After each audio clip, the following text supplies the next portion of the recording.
प्रिय छात्र छात्राओं, सुप्रभात। आज इस वीडियो में मैं सुरेश चंद्र और आज हम सब लोग हिंदी क्षितिज नाम की जो हमारी क्लास 9th में बुक चल रही है उसमें आज हम सब लोग एक बहुत सुंदर कविता कैदी और कोकिला, ये जो कविता है इसके बारे में आज हम सब लोग अध्ययन करेंगे। आप सभी लोगों का इस वीडियो में स्वागत है और शुरू से और अंत तक की वीडियो को देखिए, ध्यान से देखिए और समझिए।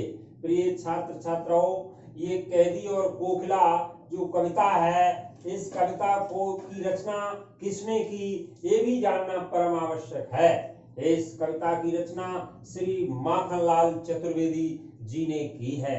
बच्चों, इस कविता की रचना करके माखनलाल चतुर्वेदी जी ने जो रचना की है, तो हम थोड़ा इस कवि के बारे में जानना बहुत परम आवश्यक है। बच्चों, जब ऑब्जेक्टिव क्वेश्चन बनते हैं तो इन कवि के जीवन परिचय से जरूर क्वेश्चन मिलते हैं, अवश्य मिलते हैं। इसलिए ये रचयिता इस कविता के जो हैं श्री माखनलाल चतुर्वेदी जी, इनके बारे में जानकारी करना बहुत आवश्यक है। इनका जीवन परिचय पढ़िए, आपकी बुक में भी है। मैं थोड़ा संक्षेप में बताना चाहूंगा, ध्यान से सुनिए।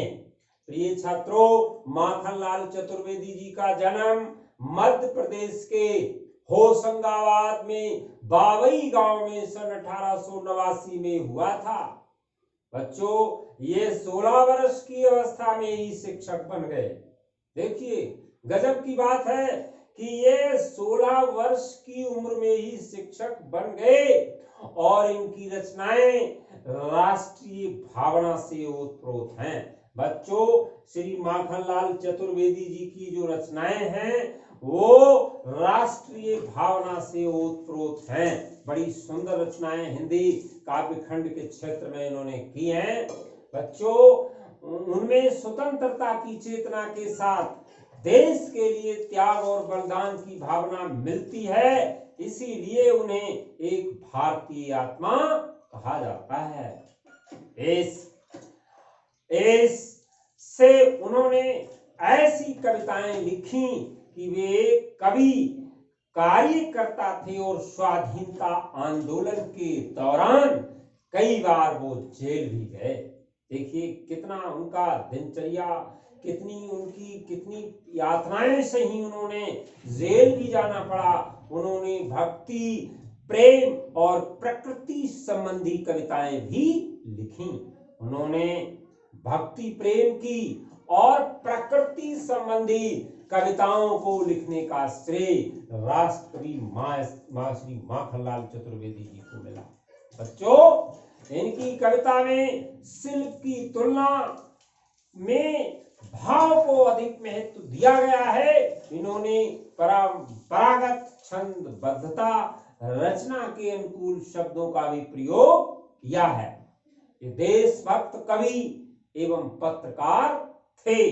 बच्चों, इनकी प्रमुख रचनाएं हिम कीर्तनी, हिम तरंगिणी, साहित्य देवता, वेणुलोक, गूंजे धरा, करमवीर प्रताप आदि इनकी प्रमुख कृतियां हैं। बच्चों, आज ये माखनलाल चतुर्वेदी जी हमारे बीच नहीं है। इनका देहावसान, इनका निधन, इनकी मृत्यु सन 1968 में हो गई थी। आज ये हमारे बीच नहीं है। इनकी लिखी हुई कविता कैदी और कोकिला हम सब अध्ययन कर रहे हैं। बहुत सुंदर कविता है। ये कैदी और कोकिला के बारे में इन्होंने क्या लिखा, संक्षेप में थोड़ा सा भाव बताना चाहूंगा।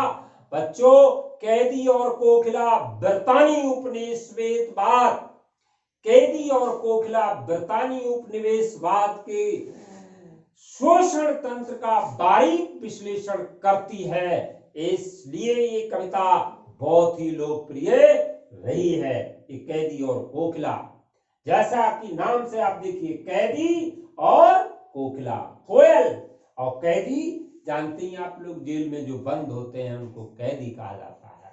बच्चों, ये कविता भारतीय स्वाधीनता सेनानियों के साथ जेल में किए गए दुर्व्यवहारों और यातनाओं का मार्मिक साक्ष्य प्रस्तुत करती है।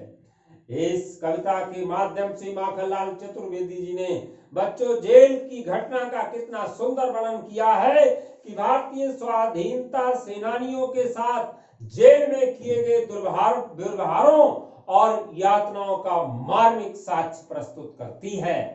कभी बच्चों जेल में एकाकी और उदास है, कभी जेल में अकेला है, एकाकी है और मन से उदास है और कोकिल से अपने मन का दुख, असंतोष और ब्रितानी शासन के प्रति अपनी आक्रोश को व्यक्त करते हुए वो कहता है कि हे ये समय मधुर गीत गाने का नहीं, क्या कहता है, ये समय मधुर गीत गाने का नहीं बल्कि मुक्ति का गीत सुनाने का है।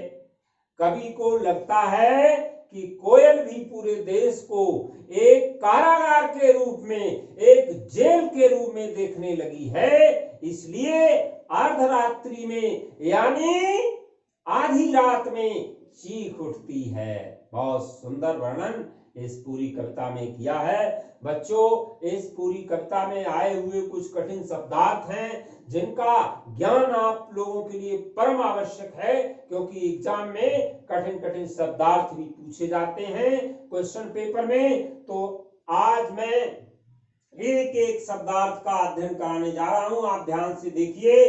बटमार कविता में आया है, बटमार शब्द का अर्थ होता है राहगीरों को लूटने वाले, और तम का अर्थ क्या होता है, अंधकार। कड़ा पहरा, कड़ा मीन्स कठिन और पहरा देखभाल, कठिन देखभाल। हेमकर का अर्थ होता है चांद, कालिमा मई का अर्थ होता है काली, आली का अर्थ होता है सखी, हुक पढ़ना, हुक पढ़ना का अर्थ होता है चिल्लाना, मृदुल का होता है मीठा, वैभव का अर्थ होता है दौलत, कहते नहीं धन दौलत, वैभव। बावली का अर्थ होता है पगली, दावानल का अर्थ होता है जंगल की आग, ज्वालाएं इसका अर्थ होता है लपटे, जंजीर का अर्थ होता है बेड़ियां। आइए अब हम सब एक पूरे जो भी बोर्ड पर कठिन कठिन शब्दार्थ लिखे हैं ये आप लोग अपनी कॉपी पर नोट कर लेंगे, लिखेंगे साफ स्वच्छ अक्षर में, साफ शुद्ध लेख का विशेष ध्यान रखें, क्योंकि कहा जाता है लेख साफ शुद्ध लिखे बिना व्यक्ति की शिक्षा अपूर्ण है। इसलिए प्रिय छात्रों लेख साफ और शुद्ध लिखना चाहिए। बच्चों ये सब आप नोट कर लेंगे और कल फिर मिलते हैं अगली वीडियो में इस पूरी कविता की व्याख्या के साथ। आज मैं समझता हूं इतना ही पर्याप्त है, क्योंकि कवि का परिचय हो गया, कविता के बारे में क्या क्या बताया गया है ये सब आपके लिए समझा दिया गया है, और वर्ड मीनिंग ये आप लोग नोट कर लीजिए। और ये वीडियो आपको पसंद आई हो, अच्छी लगी हो, समझ में आई हो तो लाइक और सब्सक्राइब करना ना भूलें। बहुत बहुत धन्यवाद। फिर मिलते हैं अगली वीडियो में किसी के साथ, किसी कविता के साथ। बहुत बहुत धन्यवाद।